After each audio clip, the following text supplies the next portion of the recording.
Luciano Sattler.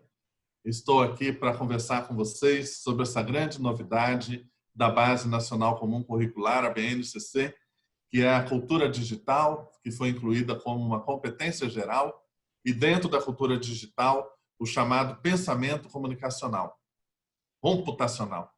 E eu quero agradecer ao professor João Roberto Alves pelo convite. É uma honra poder estar aqui com vocês. Eu preparei uma breve apresentação só para estruturar a nossa conversa e também vou disponibilizar isso ao IPAI para que vocês possam depois ter acesso. Então, nós estamos falando da cultura digital e o pensamento computacional na BNCC. Eu faço parte do Comitê de Educação Básica da Associação Brasileira de Educação à Distância e também sou membro do Conselho Deliberativo do Conselho Nacional de Desenvolvimento Científico e Tecnológico, CNPq. Estou falando com vocês aqui agora a partir de Belo Horizonte, onde eu ocupo a reitoria do Centro Universitário Metodista Isabela Hendricks. Olha aí que grande novidade, né? A BNCC, que está em fase de implementação no Brasil inteiro, e especialmente no ensino médio, a partir de 2021 e principalmente 2022, que vai realmente estar presente em todas as redes, nós temos as seguintes competências gerais que foram listadas, né? O conhecimento, o pensamento científico, crítico e criativo, o repertório cultural, a cultura digital, a comunicação, o trabalho e projeto de vida, a argumentação, o autoconhecimento e autocuidado, a empatia e cooperação, a responsabilidade e cidadania. Cada uma dessas competências vai gerar aí uma nova forma de se organizarem tanto os currículos, como também abre grandes possibilidades em relação às metodologias, à questão do ensino híbrido e, especialmente, colocar o aluno como mais protagonista do seu processo dentro da relação de ensino e aprendizagem. Nessa apresentação, que eu vou disponibilizar a vocês, é só vocês clicarem aqui na fonte, Ministério da Educação, e vocês vão lá no site do MEC, onde isso tem todo o detalhamento necessário, se é que você ainda não conhece. Agora, na minha opinião, falando assim em termos pessoais, eu creio que a cultura digital é talvez a maior novidade em termos da escrita do que foi previsto dentro das competências gerais na BNCC. Por que eu justifico isso?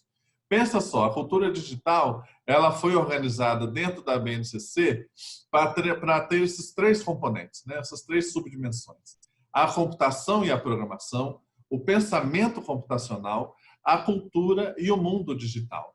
Então, na prática, nós estamos dizendo aos nossos alunos, desde a educação infantil até o ensino médio, que assim como nós esperamos que eles aprendam inglês, espanhol ou francês, dependendo da escola, alemão, seja qual for a segunda língua que nós pedimos aos alunos, nós estamos dizendo que essa outra linguagem também possa passar a fazer parte do seu repertório cultural, ou seja, computação e programação, aprender a sobreviver no universo digital, a saber desenvolver o pensamento computacional. Isso vai permitir que professores e alunos tornem-se não apenas usuários de tecnologia, mas também produtores de tecnologia. E isso hoje é fundamental. Nós estamos falando da sociedade da informação, nós assistimos aí uma grande revolução em andamento no mundo inteiro após o fenômeno da informática, a massificação dos computadores, a automação dos processos produtivos, tanto na indústria quanto nos serviços, e, é claro, o fenômeno da internet, que agora, no momento em que eu gravo essa fala, nós estamos em meio à pandemia do coronavírus, que foi um fenômeno de aceleração cultural, um fenômeno que aquilo que nós esperávamos que demoraria 10, 15, 20 anos para acontecer, foi acelerado e hoje faz parte aqui da nossa vida. Então, a cultura digital ela é uma grande novidade porque é um reconhecer no nosso sistema educacional que todos os alunos e professores precisam incorporar essa competência para viver para serem cidadãos, para sobreviver, para serem produtivos nessa nova sociedade, a chamada sociedade da informação. Alguns também falam de economia digital, alguns também falam de indústria 4.0. Agora, o termo que eu prefiro adotar e que as Nações Unidas adotam, que é maior do que economia, porque tem a ver até com um novo jeito de nos relacionarmos, inclusive amorosamente, espiritualmente, que é mediado pelas tecnologias.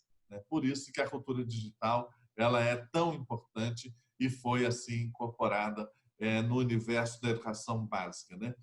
Falar de cultura digital, para a gente entender, tem a ver com compreender, utilizar e criar tecnologias digitais de forma crítica, significativa e ética. Essa é a definição dessa competência. Para fazer o quê? Para se comunicar, para acessar e produzir informações e conhecimentos, para resolver problemas, exercer o protagonismo e autoria.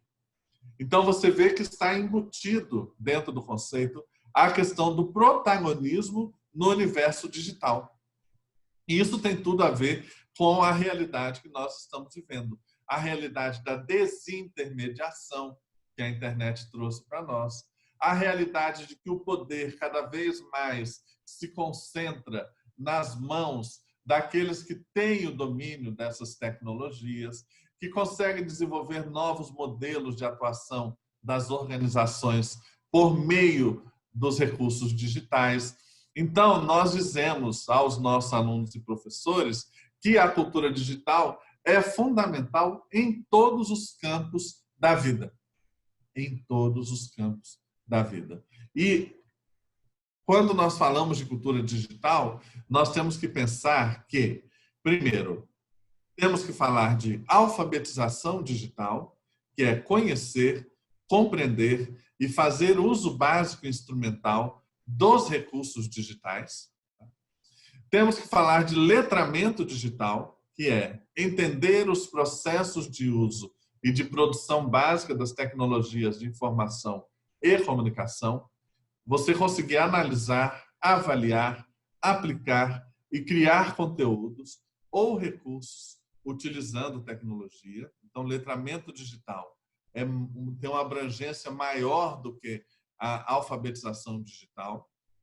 E a fluência digital, que é integrar a tecnologia aos processos de ensino e de aprendizagem nas nossas escolas. Isso aí é para a gente entender os diferentes níveis dentro da cultura digital que o CIEB, inclusive, está trabalhando, esse importante instituto.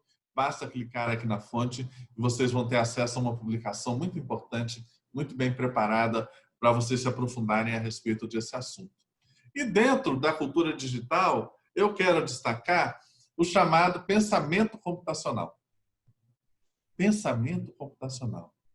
Lá na subdimensão do pensamento computacional, diz que a primeira subdimensão é domínio de algoritmos, a compreensão e escrita de algoritmos, a avaliação de vantagens e desvantagens de diferentes algoritmos, a utilização de classes, métodos, funções e parâmetros para dividir e resolver problemas.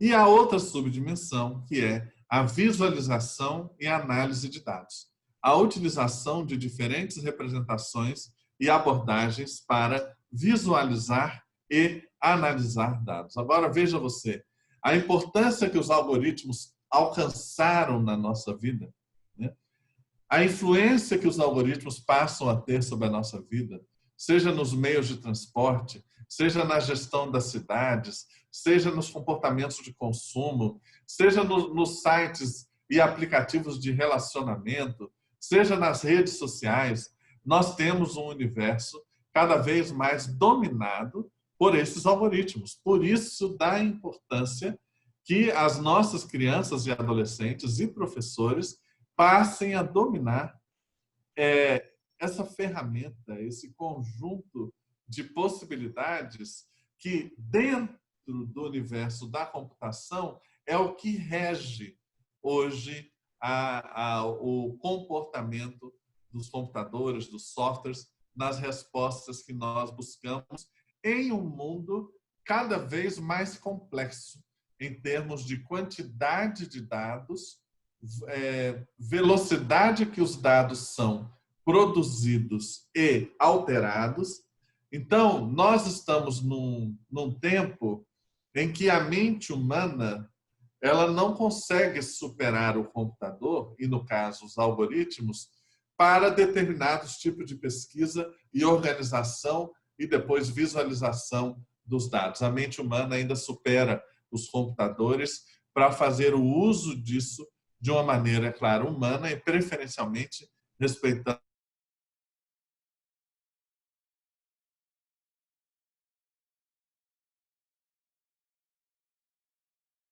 no meio ambiente e aquilo que, quando você vai verificar quais são os pilares do pensamento computacional, nós temos os algoritmos, o reconhecimento de padrões, a abstração e a decomposição. Então, nós estamos falando de um jeito de pensar que, assim como a matemática, exige um nível de abstração muito grande. E a melhor maneira de ensinar isso é no aprender fazendo, é dentro da cultura maker. E usar de uma maneira interdisciplinar, de preferência aplicando o pensamento computacional nas outras unidades curriculares, disciplinas, nos outros campos de conhecimento, criando aplicações que possam servir para o aluno aprender também geografia, matemática, cada uma das competências gerais que foram citadas por mim aqui no início.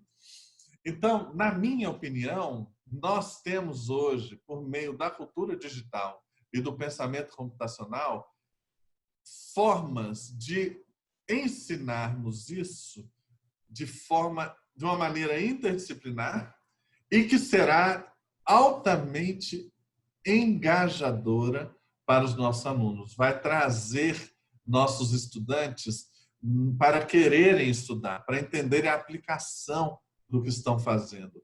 E, ao fazermos isso, nós vamos mudar positivamente a vida deles para que eles possam se inserir dentro das cadeias produtivas, dentro da cidadania global, nos grandes debates do mundo hoje, inclusive na proteção do meio ambiente, mas de uma maneira mais empoderada. Assim como o inglês abria e ainda abre muitas portas para quem quer ampliar a abrangência da sua atuação, e a mesma coisa com espanhol, francês, alemão, chinês, qualquer outra língua, o pensamento computacional, na verdade, passa a ser uma língua universal. Uma língua que vai permitir aos nossos alunos se inserirem nos grandes debates de forma empoderada, aumentarem a sua empregabilidade, aumentarem a sua trabalhabilidade, que é diferente de empregabilidade. Empregabilidade tem a ver com terem condições de terem bons empregos, de serem empregáveis.